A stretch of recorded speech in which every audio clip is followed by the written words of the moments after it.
Adaeze was used to the luxurious life. Raised in the heart of Lagos, Nigeria, she lived a life most could only dream of: a mansion in Victoria Island, designer clothes, private tutors, and a father who was one of the wealthiest businessmen in the country. Her life was one of privilege. But despite the wealth, Adaeze was lonely. Her parents, Chief Emeka and Lady Ngozi, had high expectations for her. They wanted her to marry a man of equal status, someone from a good family with a promising future. But Adaeze didn't want the life they planned for her. What she longed for was something real, something untainted by the pressures of status and wealth. It was on one warm afternoon, as she strolled along the crowded streets of Lagos, that she first saw him. Chijioke was sitting by the corner of a busy road, his tattered clothes blending into the surrounding poverty. His hair was wild, and his face was shadowed by the grime of the city. He had no shoes, no fancy clothes, but his hands were skilled. He strummed his guitar, and the melody was unlike anything Adaeze had ever heard before. It was raw, soulful, and spoke of hardship, dreams, and hope. She stopped, captivated by his music. The noise of the city faded as the music pulled her into a world of its own. She couldn't explain why, but she felt an undeniable pull towards him. Something about his music touched her heart in a way that all the luxury in the world never had. When she dropped a few naira into his open case, he looked up, his dark eyes meeting hers. "Thank you, madam," he said softly, his voice calm but filled with an emotion that resonated deep within her. Over the next few weeks, Adaeze kept coming back to listen to Chijioke play. They began to talk after his performances, and through their conversations, she discovered a side of him that no one else could see, a man with dreams, with depth, and a wisdom that seemed far beyond his circumstances. One evening, Adaeze invited him to a grand ball hosted by her family. Her heart raced as she led him through the opulent halls, but she knew the moment they stepped in that things would never be the same. Chijioke felt out of place, like a fish out of water. The rich, the elite, the fake smiles, they all surrounded him, and Adaeze could feel the judgment in the air. Her father's voice boomed across the room. "Adaeze, what is the meaning of this? This is a gathering of the city's finest. And you bring him?" He pointed disdainfully at Chijioke, who stood awkwardly by the wall. "Father, I love him," Adaeze said, her voice barely above a whisper.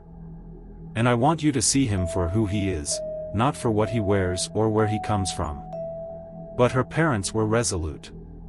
That night, Adaeze's family disowned her, shunning her for her reckless choice. The wealth, the inheritance, it all was gone in the blink of an eye. Adaeze and Chijioke left Lagos and moved to a small village in the outskirts of the city. There, they lived humbly. Chijioke continued to play his guitar, while Adaeze adapted to the simpler life. Their days were filled with love and laughter, though there was a constant undercurrent of worry. Adaeze missed her family, but more than that, she feared the judgment of the world outside their peaceful bubble. Then came the news that changed everything. One morning, a letter arrived at their modest home. It was from a law firm, addressed to Chijioke. The contents of the letter stunned them both. Chijioke was the heir to a vast fortune. His family, one of the wealthiest in Nigeria, had disowned him years ago due to a bitter family dispute. Chijioke's inheritance, accumulated over decades, was now his to claim. "I never wanted any of this," Chijioke said, looking at Adaeze with sadness in his eyes. "I never wanted to be known as the heir to a fortune. All I wanted was you." But Adaeze was overwhelmed by the revelation. A man she had fallen in love with for his heart, his music, and his spirit, now held the key to an unimaginable wealth. How would this change them? They returned to Lagos, and with Chijioke's wealth, they began to invest in businesses that would help the less fortunate. But their newfound status came with complications. Adaeze's parents, who had disowned her for marrying a beggar, were now calling to apologize. They wanted to come back into her life, claiming they had made a mistake. But was it truly an apology, or were they simply after the wealth? As Adaeze's family tried to worm their way back into her life, a new challenge arose.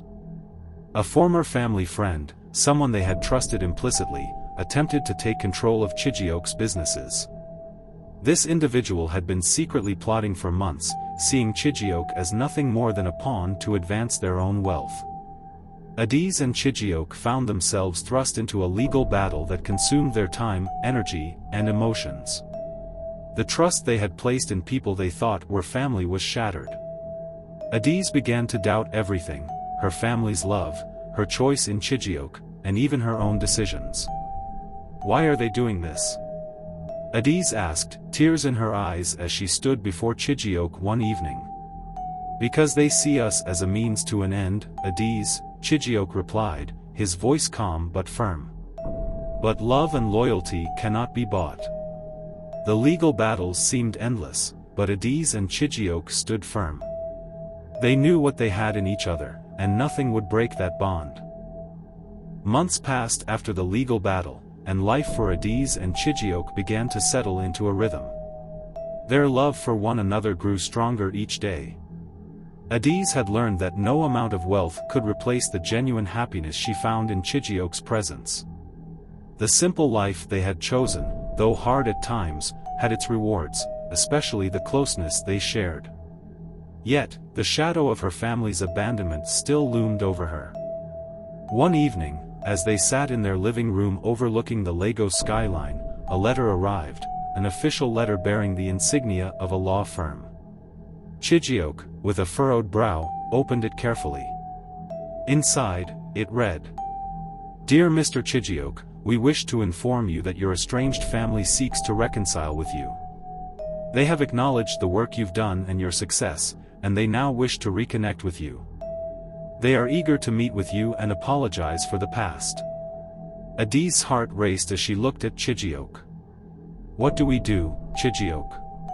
After all this time, they want to come back into your life because of what you've achieved. But it wasn't always like this. They abandoned you, cast you aside as if you meant nothing." Chijioke stood up, pacing the room. "I don't know, Adaeze. I was happy without them for so long. But part of me always wanted that closure. I don't know if I can trust them now." Adaeze reached for his hand, her voice soft but determined. "You've been through so much. It's not just about their apology. It's about whether you can forgive them. If you feel it's right, then we will meet them. But we will do it on our terms." After days of deliberation, Chijioke decided to meet with his family. They agreed to meet at a neutral location, a quiet restaurant by the water. When they arrived, Chijioke felt a familiar knot in his stomach. His father, a man who had once been a towering figure in his life, stood at the door, his face etched with regret. "I don't know where to start," his father said, voice breaking. "I was wrong to cast you aside. We were blinded by pride, by wealth. I thought you would be nothing without us. But look at you now, son. You've built something beautiful, something real. I see it now." Chijioke stared at his father for a long time before responding. "It wasn't about wealth, father. I didn't need you to see me as a success. I needed you to see me as your son. But now I see you for who you are, and I'm no longer that boy you could control." The meeting was long and filled with painful moments. But as the evening wore on, something shifted in Chijioke. He realized that the closure he sought wasn't about accepting his family's apology, but about forgiving them for the hurt they had caused him and the years he had lost. Adaeze, watching quietly from the side, felt a weight lift from her shoulders too. The family reunion was bittersweet, but it marked a turning point in their relationship, one where Chijioke could truly move forward. Not just with Adaeze, but with the family that had once rejected him. Just when things seemed to settle, life threw another curveball. A close family friend of Chijioke, someone they had trusted and helped in the past, attempted to seize control of their businesses. This person, whom they considered a confidant, secretly conspired to undermine Chijioke and Adaeze's success.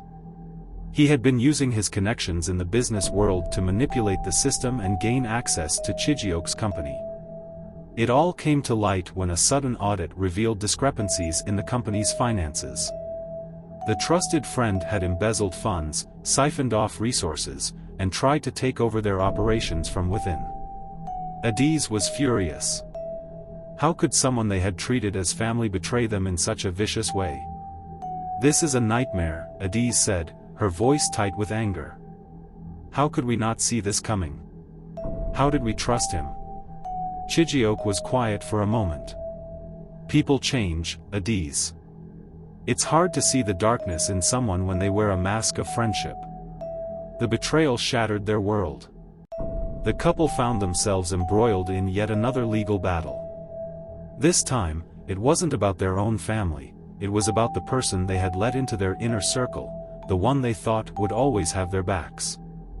But they soon learned that no one could be trusted blindly. The battle raged on for months, leaving Adaeze emotionally drained. Every day, they fought to protect their business, their brand, and their reputation. But the real challenge was not just in winning the case, it was in rebuilding their faith in people. Adaeze found herself questioning everything, especially her trust in others. "Chijioke, how do we move forward from this?" she asked, tears in her eyes. "I feel like I don't even know who I can trust anymore." Chijioke pulled her close. "We move forward by remembering who we are, Adaeze. No matter how many people try to break us down, we'll always have each other. We're stronger than this." With their hearts focused on each other, they fought hard, and after a long, arduous struggle, they emerged victorious. The betrayer was brought to justice, and their business continued to thrive. But the scars of betrayal would never fully heal. Adaeze and Chijioke learned to guard their hearts more carefully, but they also learned to value their love above all else. With the betrayal behind them, Adaeze and Chijioke focused on their future. They decided to expand their philanthropic efforts, using their wealth not for further personal gain, but for the betterment of society. They established a foundation focused on providing education to children in underserved communities, offering scholarships, mentorship, and resources to help them achieve their dreams. One of the first projects they launched was a school in the heart of Lagos, specifically designed for children from impoverished backgrounds. Adaeze and Chijioke used their influence and resources to ensure that education was accessible to all, no matter their social standing. They brought in educators from around the world and built an institution that became a beacon of hope. As they walked through the halls of the school, watching the children's eyes light up with the knowledge they were gaining, Adaeze turned to Chijioke. "This is what it's all about, isn't it?" she asked, her voice full of emotion. "This is what we've worked for." Chijioke nodded, his heart full. "This is the legacy we'll leave behind. Not the wealth, not the luxury, but the change we made in the lives of others." Their foundation grew, and their businesses flourished, but their focus remained the same: helping others. They gave generously to hospitals, orphanages, and educational programs. Every decision they made was driven by a desire to make the world better, not just for their own children, but for the children of tomorrow. Years later, as Adaeze and Chijioke stood before a group of young leaders at a conference on social entrepreneurship, they reflected on how far they had come. The love story that had begun with a beggar and a rich girl had become a tale of inspiration, resilience, and transformation. Their children, now teenagers, were deeply involved in the foundation, working alongside their parents to ensure that the legacy of love, kindness, and generosity continued. Adaeze's parents, who had once disowned her, had slowly come to terms with her choices. Though their relationship with her was never the same, they were proud of the woman she had become, a woman who had followed her heart, no matter the cost. "You've made us proud, Adaeze," her father said one day, sitting beside her at a family gathering. "I never thought I'd say this, but I see now that you were right all along. Love is the true wealth." As the years went by, their story spread far and wide, inspiring countless people to follow their hearts and choose love over money, authenticity over status. Their foundation continued to thrive, and the legacy they left behind was more valuable than any fortune. They had shown the world that true wealth lies in love, in giving, and in the courage to be who you truly are. Their love story, once ridiculed and rejected, had turned into a testament to the power of resilience, compassion, and the belief that even the humblest beginnings can lead to a grand legacy. Adaeze and Chijioke had not just built a future together, they had built a future for the world. And in doing so, they created a legacy that would endure for generations to come. And so, Adaeze and Chijioke proved that true love is stronger than wealth, status, or family expectations.